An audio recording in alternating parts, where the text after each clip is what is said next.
Hello everyone, welcome to Pam's Passions. I created this page to share with you some of the things I enjoy. Makeup, cooking, real talk. I welcome your feedback and I'm open to your suggestions for future videos. If you have any color combinations you'd like to see, a meal you're interested in watching me prepare, let me know. I'm happy to answer any questions you may have. You can reach me at therealpamspassions@gmail.com. That's the REAL Pams PAMSPASSIONS@gmail.com. All right, now let's get started. Good evening, everyone, and welcome back to Pam's Passions. Tonight's meal is Spanish chicken and potato roast. It's a quick, easy weeknight meal. You can make it on the weekends. The prep is easy, and it takes about 20-25 minutes to cook in the oven.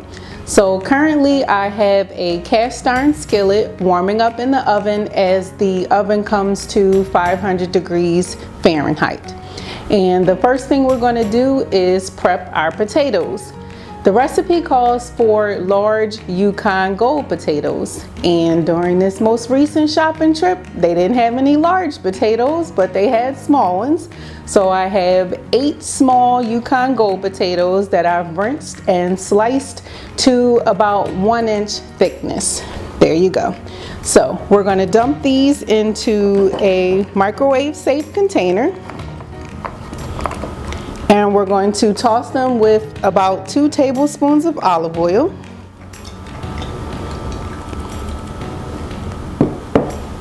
a tablespoon of water,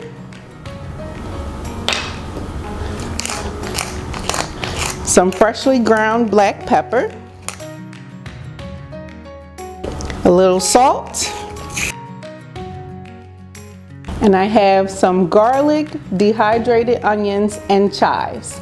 And in the clip, you'll be able to see a list of all the ingredients and my measurements.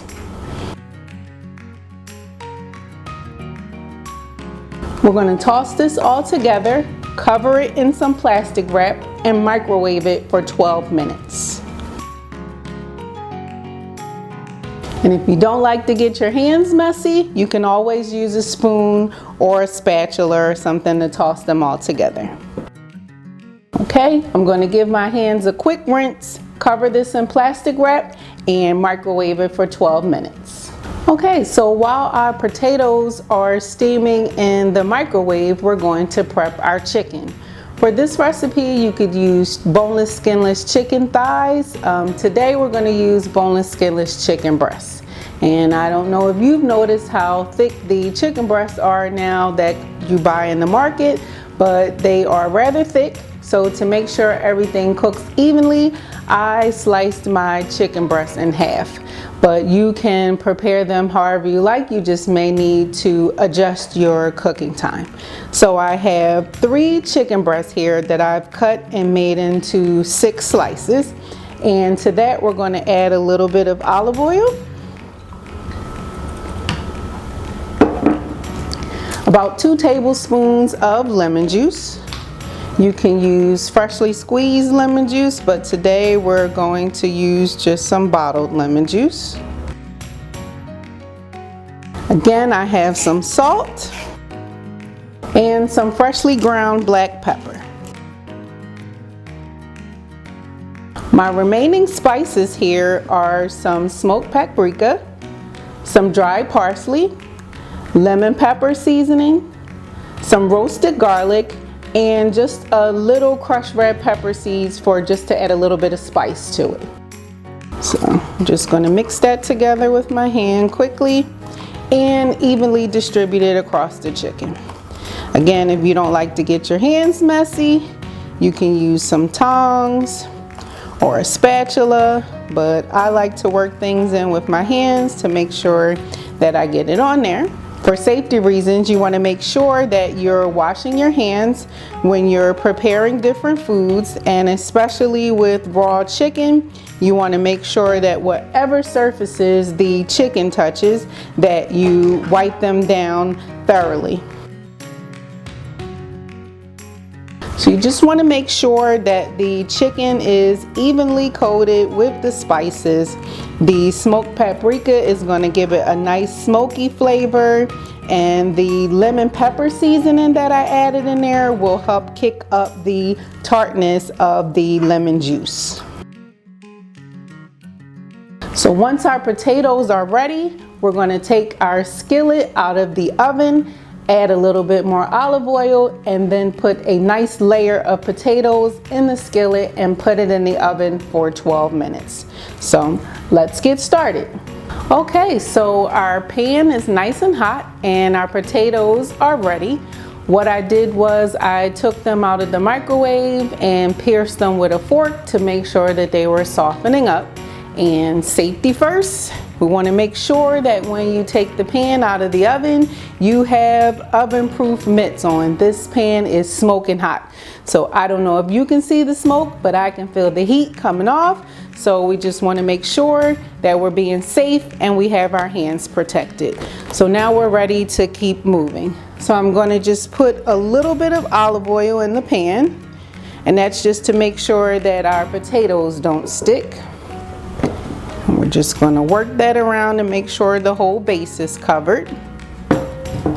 And now we're going to add the potatoes to the pan in a nice thin one layer, and then we're going to put this back into the oven for approximately 12 minutes. We want to make sure that they're starting to brown on one side. I like to use the cast iron pan because it holds heat well and it allows for a nice crisp coating on the potatoes.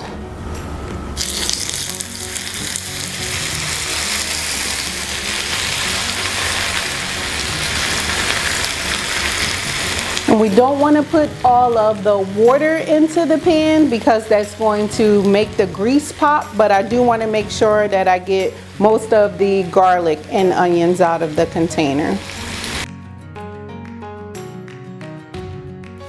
Okay, so we're going to put this in the oven for about 12 minutes. And again, it's on 500 degrees.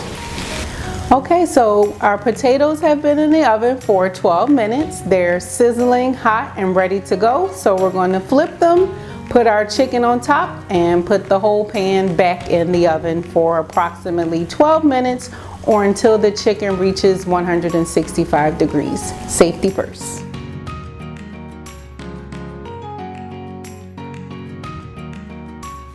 So you can start to see that our potatoes are getting a nice golden brown color. If you don't get them all to flip, you just want to make sure that they aren't sticking to the pan and that you move everything around. So now we're going to put our chicken on top and place this in the oven.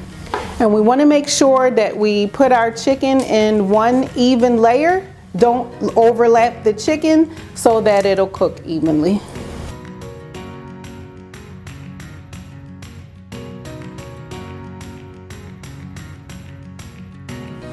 So the juices will start to drip down from the chicken as it cooks. That juice will infuse into the potatoes and this is going to taste delicious. Okay, let's put everything into the oven. Hey, so you know it wouldn't be a Pam's Passions video without a cocktail pairing.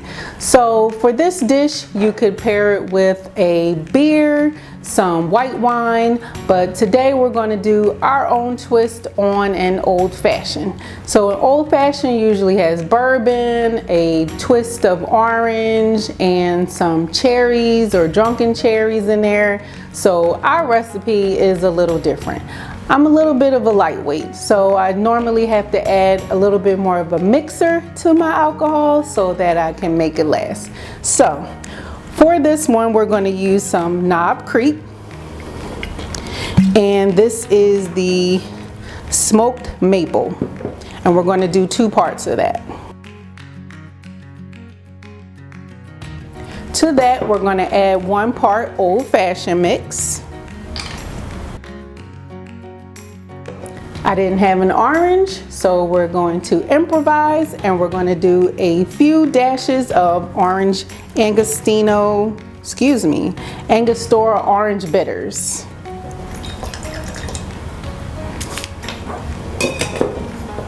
I'm going to give that a little shake. I have my glass here with 2 oversized ice cubes.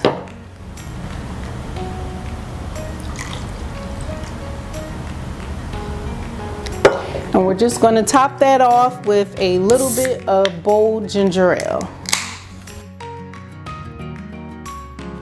Give that a little stir. And we're going to garnish it with a few drunkin cherries. Now I made these cherries a couple of weeks ago by mixing some frozen cherries, a little bit of brown sugar, some bourbon, orange bitters, and some orange peel. And we just put them in a jar, let them sit overnight. The juice that it makes a very good addition to a cocktail, and the berries taste delicious. So you just would take a sip, and if you're like me, when you get to the end, you eat the fruit. Let's give that a taste. Ooh, it's a little strong, but I like it. This is definitely a sipper. Cheers. So our chicken and potatoes are almost done. So now we're going to prepare a quick side dish to pair with the meal. So I have some zucchini here that we're going to saute and top it with some cheeky monkey. What is cheeky monkey, you ask? I lived in Syracuse, New York for about 10 years, and in Liverpool they had an excellent farmers market where local vendors sold their products. And cheeky monkey is a tomato, garlic, spicy oil that one of the vendors sold there, and it's great for sauteing food in. You can use it as a sauce or you can use it as a dip. And I will have a link to the product in this clip. So let's get started. I have my saute pan here warm over medium heat, and to that we're going to add a little bit of olive oil. And the zucchini I have already washed and sliced into about 1-inch thick slices. Now I like my vegetables to have a little bite when I'm eating them, so I made these kind of thick so that they can still be crunchy. If you like yours to be softer, you can keep them at this thickness and cook them longer, or you can slice them thinner. So we're adding some freshly ground black pepper and just a little bit of salt.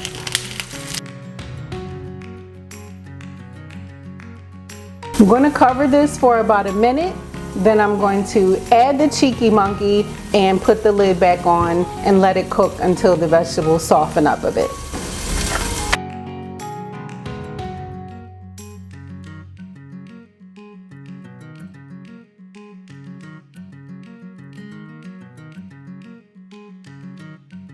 Quick and easy side dish. All right, so everything is ready to go. Our chicken is done, our potatoes are nice and crispy and golden brown, and our zucchini is finished. So you could serve this family style right in the cast iron skillet, and to finish it off, we would just add a few lemon wedges.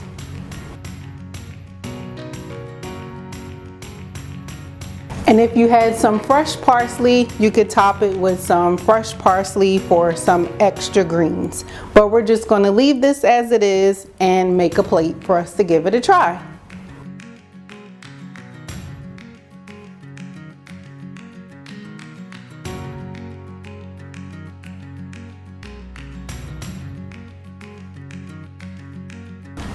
And for those of you that like citrus, you can give a little squirt of citrus over top of your chicken.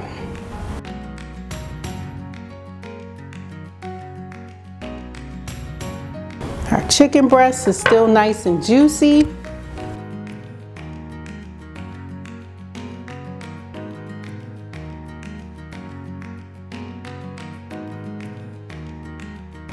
The potatoes are nice and soft, but not mushy, and the zucchini with the cheeky monkey sauce pairs with it nicely.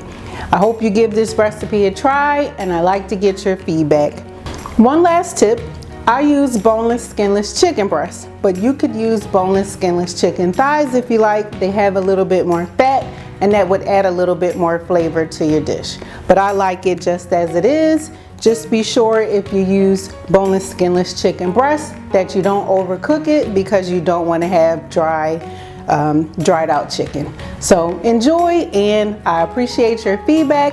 Make sure to click that subscribe button in the bottom right hand side of your screen, and I'll see you soon. Thanks.